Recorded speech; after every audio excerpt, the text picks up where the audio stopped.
Right, so we've one side back together and we're on to the other side now. Just have our wheel off. I've getting ready to rip off our cab mount.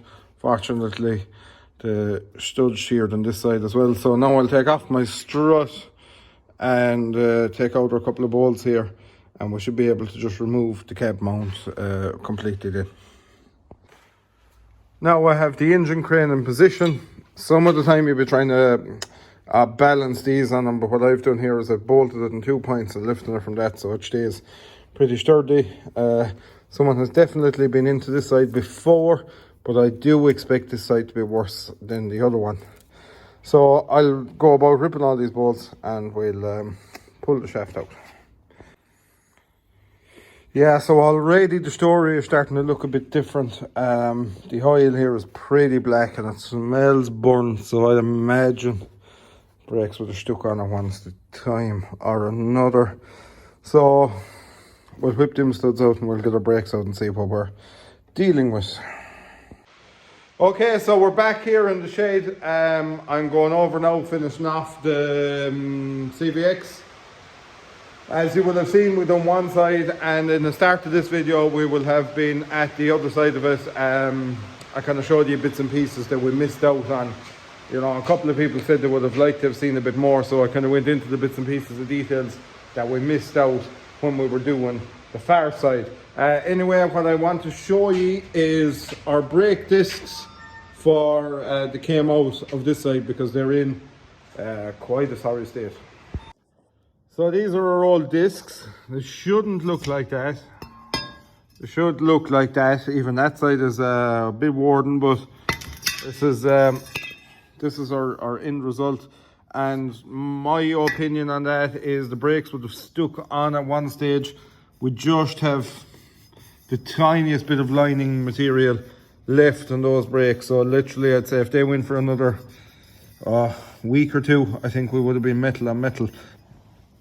And these are our plates to go in between them, and as you can see, this one in particular and this one got a severe reddening, and you can also find there was deadly hot spots in them, so they will become very, very hard, and they will eat into your brake material.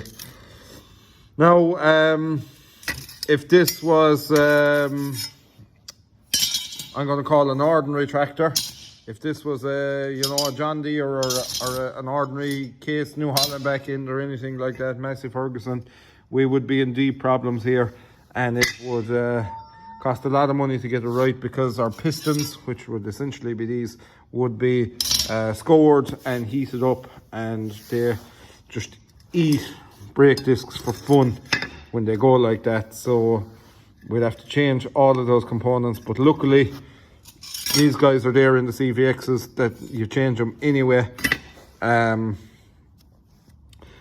and you have no, even if it was gone down to metal and metal, you would have to flush out your back end, but you would be way out of trouble once you would have all of those components changed. So that's one good side to it. I know they're a bit expensive, the discs, but that was definitely one big positive too. So while we're in here, we're going to take an opportunity to change our transmission filters, but before we get to that, here are the cab mount bolts. Basically they were sheared off, so I had to drill out the old ones like we done on the last video, and weld in new ones, and that's that job done.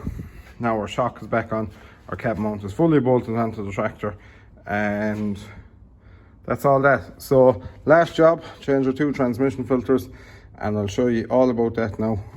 To be fair, it's way easier on these when the wheel is off. So these aluminium filter housings can be pretty painful to remove,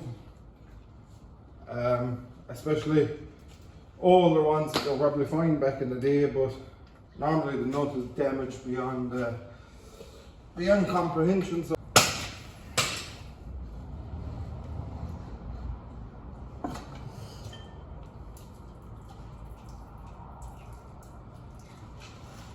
So one of the very first things I do when I remove a filter is I look straight in here and see if we've any steel or anything, and this one is spotless inside of it, so that's a good sign.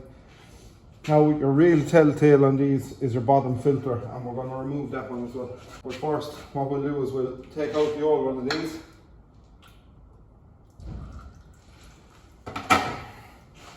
And fill our new one.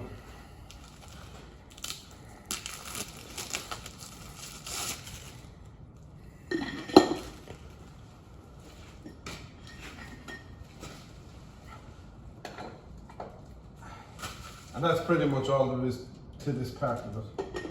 Do you want me to organise a courier? Perfect. Now I better pay for it first. Do you want one of them?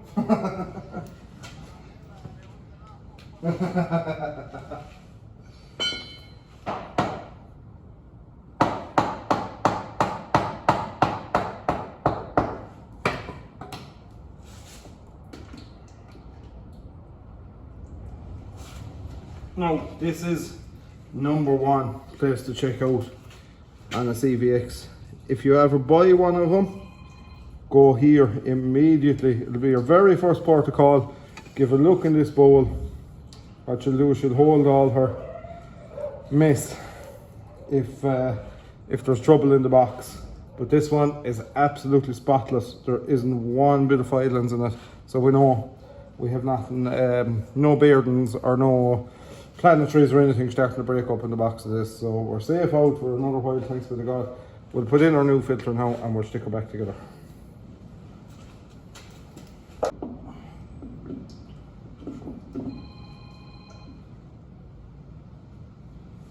Hello.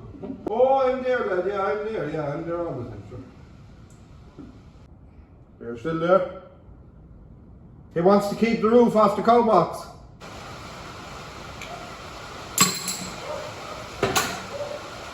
And that's us. Complete job. Just put back in our oil now and stick back on our wheel.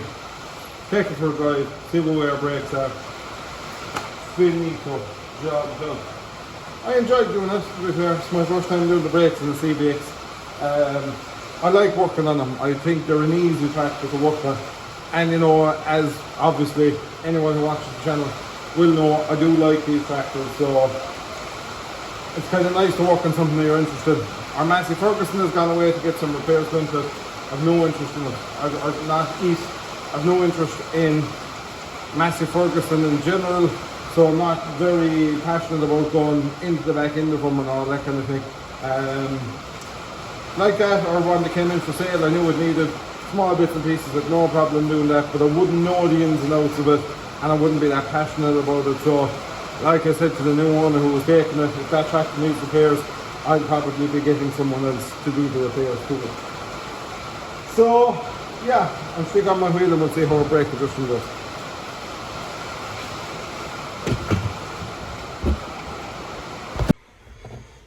Now, the moment of truth. Let's see what'll happen when we fire her up. We'll have an EDC code. I must calibrate my lift.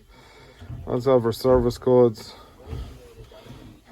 Probably get an SGR fault as there'll be no gearbox pressure built up, but we'll see what happens.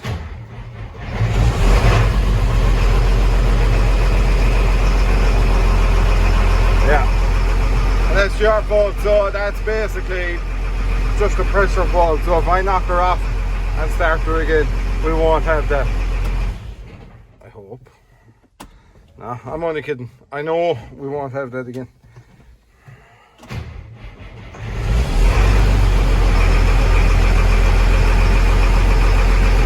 There we go, no SGR fault. So if you select the forward and reverse, brake pedal is rock hard, so probably need to slacken that off a small bit to be fair.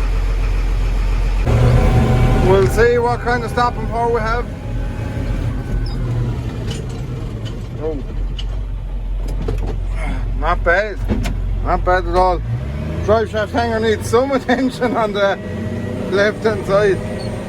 We'll get that done as well. So yeah, that brake job was a success. Pull her back in now and finish off all the rest of our little jobs. So to finish up on this, what I'll be doing in the morning is I'll be getting a ball joint breaker because I cannot break it with a sledge. and I'll be taking that off, squeezing up that mudguard. That's actually doing a lot of noise when you press the brake. And there's a torsion bar broken in the front axle as well. That needs to be sorted out. So them few handy jobs, we'll get them finished in the morning, and we will be away. So that's it. I hope you've all enjoyed that brake video now.